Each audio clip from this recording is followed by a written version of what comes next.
Welcome viewers to my another video. उम्मीद करता हूँ आप सब खैरियत से होंगे। और today my topic is on the projectile motion. Due to corona काफ़ी लोगों को मसले मसाइल आए हैं कि एजुकेशन में काफ़ी उनसे काफ़ी हार्ज हुआ है। तो फर्स्ट ईयर का जो चैप्टर नंबर 3 है उसमें एक बहुत इंपॉर्टेंट टॉपिक है प्रोजेक्टाइल मोशन। तो आज हम जो है प्रोजेक्टाइल मोशन के बारे में देखेंगे। तो सबसे पहले हम देखते हैं प्रोजेक्टाइल मोशन होता क्या है। Projectile motion is a motion in which an object is thrown near the earth surface and it moves along a curved path under the action of gravity only. ये ऐसा एक कर्व पाथ होता है, इसमें vertical और horizontal जो है उसके जो उनका रिजल्टेंट वेक्टर है, मतलब दो वेक्टर्स बनते हैं ना, डायरेक्शंस बनती है, वर्टिकल मोशन और हॉरिजॉन्टल मोशन। उनका रिजल्टेंट वेक्टर जो है वो एक कर्व शेप बनता है हमारे पास। तो ऐसे मोशन को जो है हम प्रोजेक्टाइल मोशन कहते हैं। इसमें सिर्फ हमारे पास ग्रेविटी एक्ट कर रही होती है, बाकी जो फैक्टर्स हैं उनको हम निग्लिजिबल रखते हैं और मतलब उनका अफेक्ट हम कंसिडर नहीं करते। अच्छा, इसमें सबसे पहले हमारे पास एग्जांपल आती है motion of a snow border descending from a slope. आपने देखा होगा जब भी ये स्केटिंग होती है, स्नो स्केटिंग या स्नो बोर्डर है, ये अपना जो है इसका मोशन जो है ये भी एक कर्व पाथ में है। तो ये एक एग्जांपल है प्रोजेक्टाइल मोशन की। इसी तरह नेक्स्ट में हमारे पास आती है motion of a rider performing a bike stunt. तो आपने अक्सर देखा होगा कि जो बाइक स्टंट परफॉर्म करता है वो भी इसी तरह ही हमारे पास एक कर्व पाथ में वो मोशन होता है उसका। उसके बाद जो motion of water jets coming out out from nozzles जो होते हैं, ये वाटर जेट्स हैं, इनका मोशन भी हमारे पास कर्व पाथ में होता है। तो चलते हैं नेक्स्ट स्लाइड की तरफ व्यूअर्स। तो इसमें हमने कुछ जो है एजम्पशंस हैं वो देखनी है कि क्या होता है। अफेक्ट ड्यू टू नंबर 1 पे है, affect due to air resistance is negligible, affect due to curvature of earth is negligible. ठीक है, जो अर्थ का रोटेशन है या अर्थ का कर्वेचर की वजह से कोई इफेक्ट आ रहा है उसको निग्लिजिबल रखेंगे, एयर वाला निग्लिजिबल रखेंगे। Effect due to rotation of earth is negligible, third पे आ गया। फोर्थ पे है acceleration due to gravity is constant over the range of motion. सारे मोशन के दरमियान में जहाँ जहाँ पे acceleration due to gravity act कर रही है वो कांस्टेंट होगा मोशन में। और आइडियलाइज्ड जो हमारे पास मॉडल है उसमें हम देख लेते हैं कि फॉर एग्जांपल अगर हम एक फुटबॉल को किक करते हैं तो ये हमारे पास इसका एक शेप बनती है, पैराबोलिक शेप होती है हमारे पास। तो ये कर्व पाथ है, इसमें हॉरिजॉन्टल और वर्टिकल दोनों कंपोनेंट्स का रिजल्टेंट है ये हमारे पास। अच्छा जी, नेक्स्ट में हम देखते हैं what is projectile. An object any object which is projected in air is called as projectile. ठीक है, जो हम फॉर एग्जांपल अगर हम वाटर होज है उसके आगे पाइप लगा लेते हैं और उसके आगे हम फिंगर रखते हैं तो उसका जो एक कर्व शेप बनती है वो भी प्रोजेक्टाइल है। इसी तरह फुटबॉल को अगर हम किक लगाते हैं तो वो भी एक प्रोजेक्टाइल है हमारे पास।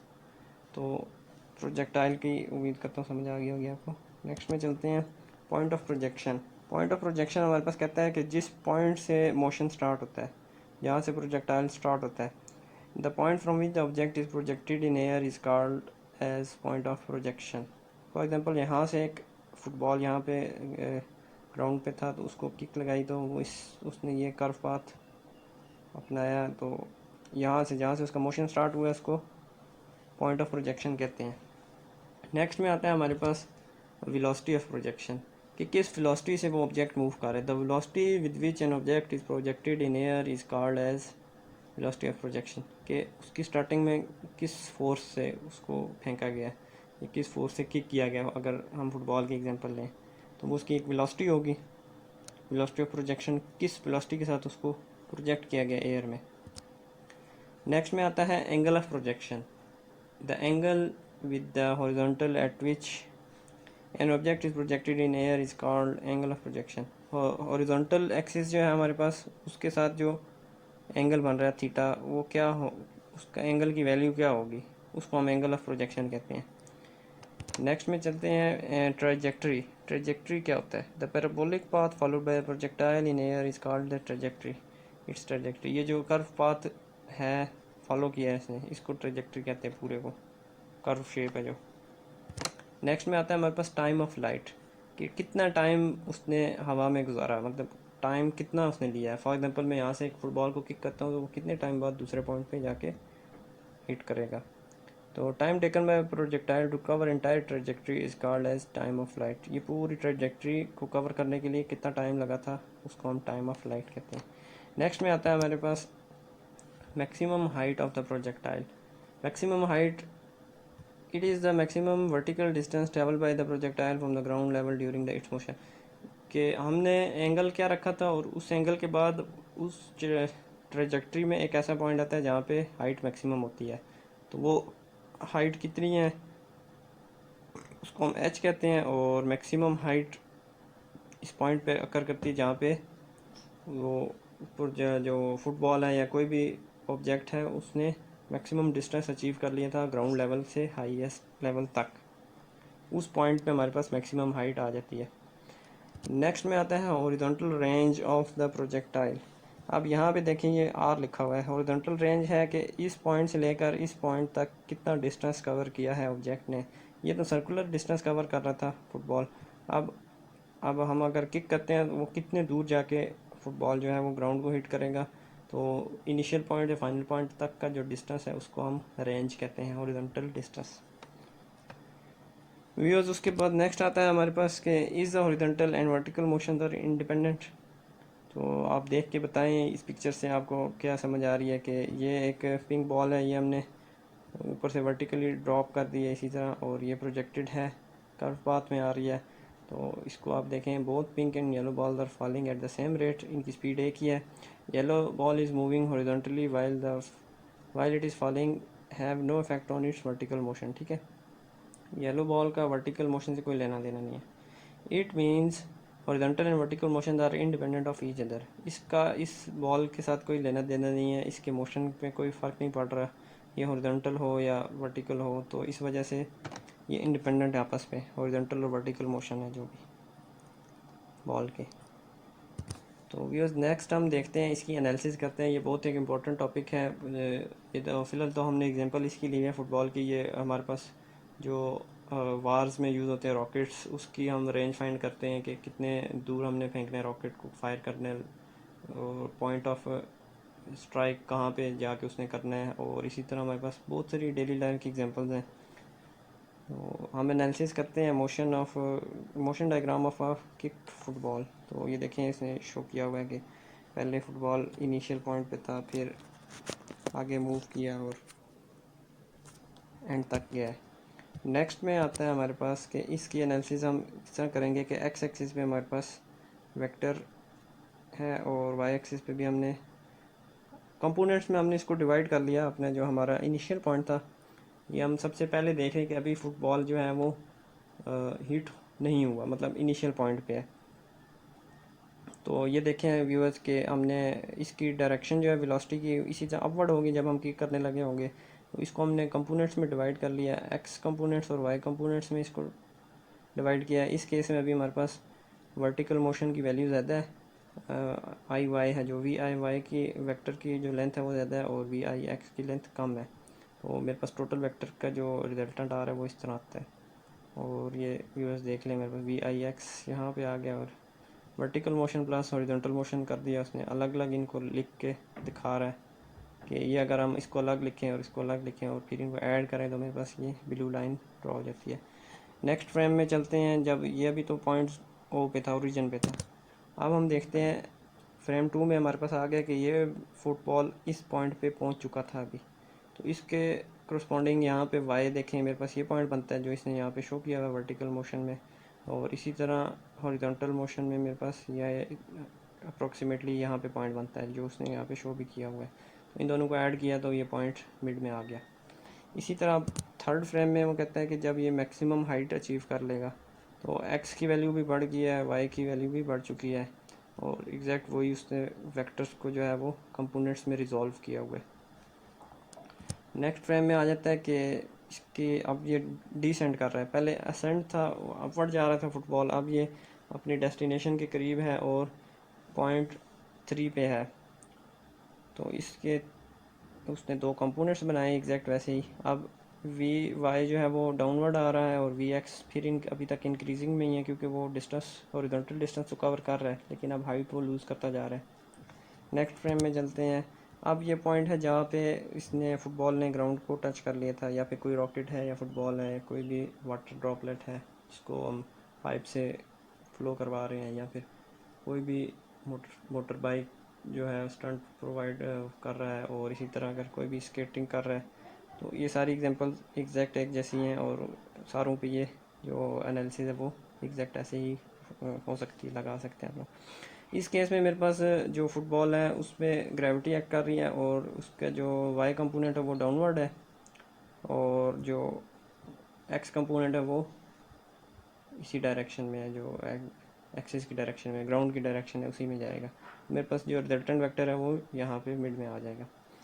नेक्स्ट में हमें ओवरऑल दिखाएगा इसका कि सारे मोशन कैसे उसने फुटबॉल ने कहाँ से कहाँ मूव किया। सबसे पहले फुटबॉल यहाँ पे था, फिर फुटबॉल यहाँ से उसने शो किया कि एक्स केस में वो यहाँ से यहाँ मूव कर रहा है, एक्स केस में तो वो सीधा हॉरिजॉन्टल डिस्टेंस कवर कर रहा है, और वाई में सबसे पहले इधर ऊपर आ गया, फिर इधर आया, उसके बाद इधर आया, और उसके बाद यहाँ पे एक ऐसा पॉइंट आया था v2y जहाँ पे मैक्सिमम हाइट अचीव हुई थी, तो acceleration due to gravity maximum थी, और यहाँ पे उसका मोशन एक लम्हे के लिए ज़ीरो हो गया था, उसकी एक्सेलरेशन जो है, तो ये -g उसने इसीलिए लिखा हुआ है कि एक्सेलरेशन ड्यू टू ग्रेविटी की वजह से ये दोबारा डिसेंड होगा। ये एक ऐसा मैक्सिमम पॉइंट है जहाँ पे इसने मैक्सिमम वेलोसिटी अचीव कर ली थी। इसी तरह फिर जब डाउनवर्ड आएगा तो यहाँ पे इसकी y की वैल्यू कम होती जा रही है और ये y की वैल्यू ज़ीरो होगी। नेक्स्ट में हमारे पास आ जाता है इंपॉर्टेंट कंक्लूजन्स क्या है हमारे पास। Projectile motion is the combination of two motion, horizontal motion with a constant velocity, horizontal motion तो है वो अपनी कांस्टेंट वेलोसिटी के साथ मूव कर रहा है, और वर्टिकल मोशन है वो कांस्टेंट एक्सेलरेशन के साथ मूव कर रहा है, ठीक है। नेक्स्ट पॉइंट आ जाता है हमारे पास के इक्वेशन ऑफ ट्रेजेक्ट्री कैसे हमने ड्राइव की है। सबसे पहले हमारे पास देखें horizontal distance travel by the projectile in time t long x axis is v i, जो हमारे पास डिस्टेंस का फार्मूला है s equals to v t. अब हॉरिजॉन्टल देख रहे हैं तो एक्स डिस्टेंस है हमारे पास, और वी आई एक्स जो एक्स कंपोनेंट था और साथ टाइम आ गया, और वी आई एक्स हमारा वी आई कॉस थीटा होगा, जो हम जब रिजॉल्व करते हैं तो हमारे पास राइट एंगल ट्रायंगल बनती है, वहाँ से हमने ये वैल्यू फाइंड किया है, और यहाँ से हम टाइम निकाल लेते हैं और इसको सेकंड इक्वेशन ऑफ मोशन में टाइम की वैल्यू पुट कर देंगे। सेकंड इक्वेशन ऑफ मोशन थी हमारे पास s equals to we I t plus half a t square होती थी, तो the vertical distance travel by the projectile in a time T along Y axis is. अब y axis के case में हमारे पास वी आई वाई को distance है, वाई एक्सिस के केस में है तो वाई ले लिया distance, distance equals to S I sorry V I T होता था तो यहाँ पे वी आई वाई टी ले लिया, minus half a t square की जगह उसने यहाँ पे हाफ जी टी स्क्वेयर लिया, क्योंकि acceleration due to gravity against gravity move कर रहा था वो फुटबॉल, तो हमने उसको अगेंस्ट उसके यूज़ कर लिया। उसके बाद यहाँ से वी आई वाई की वैल्यू जो है वो V I sine theta put कर देंगे, और इन दोनों कहते हैं substituting value of T from equation 1 in equation 2 we get. अब ये जो वैल्यू है ये सारी ये उठा के यहाँ पे जहाँ पे टी है इस पूरी इक्वेशन में वहाँ पे पुट कर देगा, उसको सिंप्लीफाई करेगा तो मेरे पास ये आ जाएगा, और this is the equation of trajectory for the projectile of a projectile as vi and theta and g are the constant for a given projectile we can write tangent theta एक constant value होगी और जी भी constant है, तो हम इस चीज़ को इस तरह लिख सकते हैं, थीटा भी कांस्टेंट है, वेलोसिटी भी हमें पता होगी, ग्रेविटी की वैल्यू भी पता है हमें, तो इनको हम कांस्टेंट लिख सकते हैं। तो मेरे पास ये बन जाएगा y इक्वल्स टू अल्फ़ा, इस पूरी टर्म को अल्फ़ा लिख लिया उसने, minus beta x square, thus y is a quadratic function of x, hence the trajectory of a projectile is a parabola। ये पैराबोलिक पाथ जो है वो फॉलो करता है इस वजह से, और ये है भी एक क्वाड्रेटिक इक्वेशन है, क्वाड्रेटिक इक्वेशन का ग्राफ हमेशा पैराबोलिक बनता है।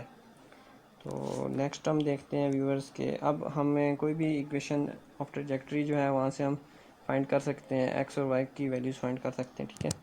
नेक्स्ट देखते हैं, ये अगेन इक्वेशन ऑफ ट्रेजेक्ट्री आ गया।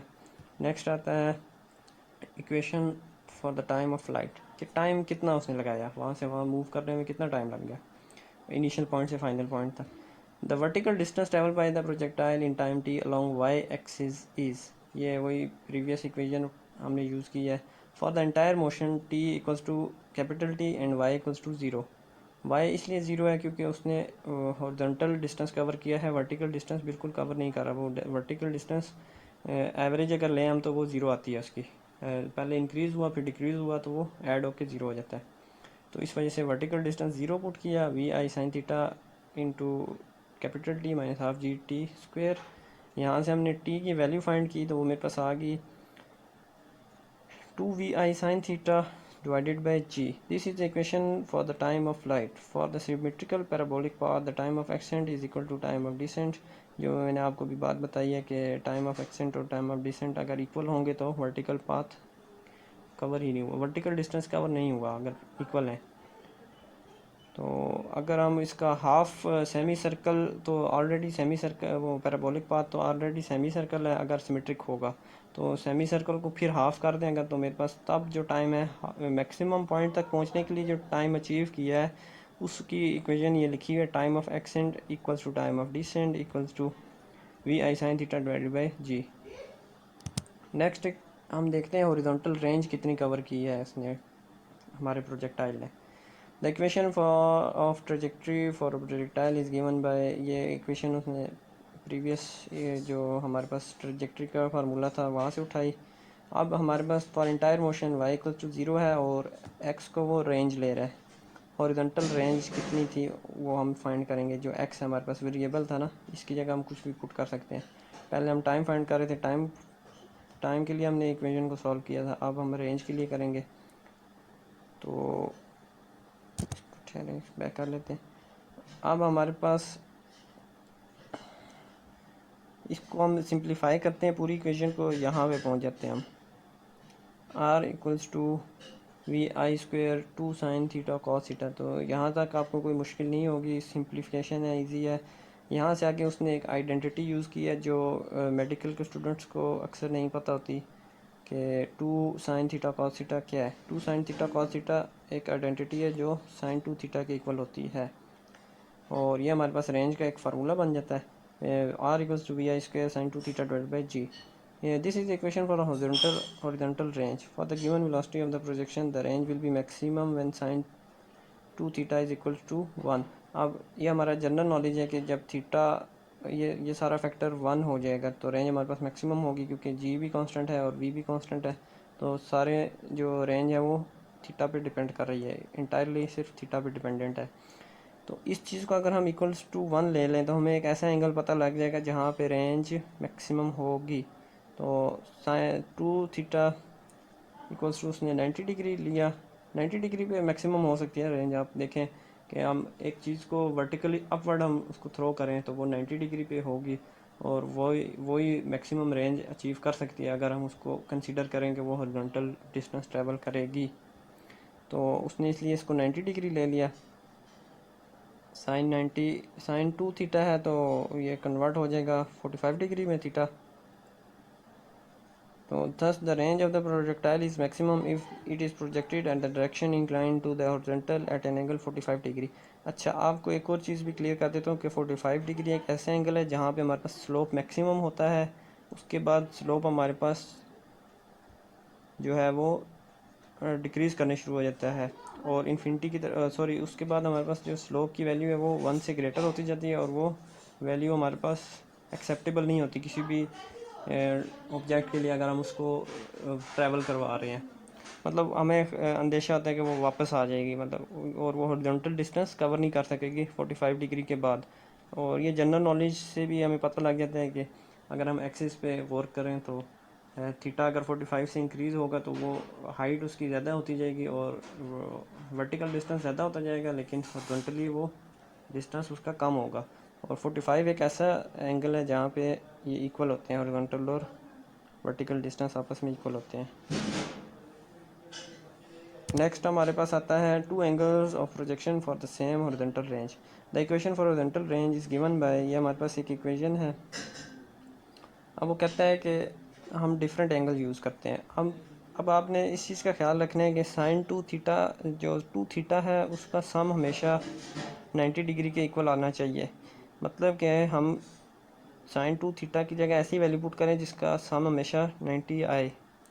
तो हम इसमें देखते हैं replacing theta by 90 minus theta, क्योंकि 90 से कम ही होगा हमेशा रेंज का एंगल। 90 से ज़्यादा करेंगे तो वो 45 से ऊपर निकल जाएगा, क्योंकि अभी हमने पीछे चेक किया है।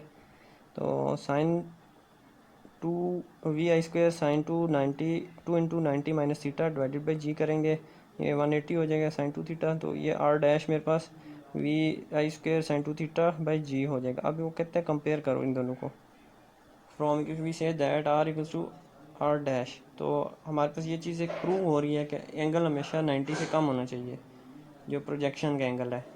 प्रोजेक्शन का एंगल 90 से कम होना चाहिए, और अगर डिफरेंट दो प्रोजेक्शन एंगल्स लें तो उनका सम भी 90 होना चाहिए, ताकि हमारे पास पॉइंट ऑफ जो ताकि हमारे पास रेंज इक्वल आए। रेंज इस केस में हमारे पास फिर इक्वल आएगी अगर हम दो डिफरेंट ट्रेजेक्ट्रीज लेते हैं। देखें इस केस में उसने दो डिफरेंट ट्रेजेक्ट्री ली हैं, एक उसने ट्रेजेक्ट्री ली है 60 डिग्री पे, एक ट्रेजेक्ट्री ली है उसने 30 डिग्री पे, लेकिन इन दोनों का सम जो है वो 90 के इक्वल है, और ये दोनों इटसेल्फ भी 90 से लेस हैं।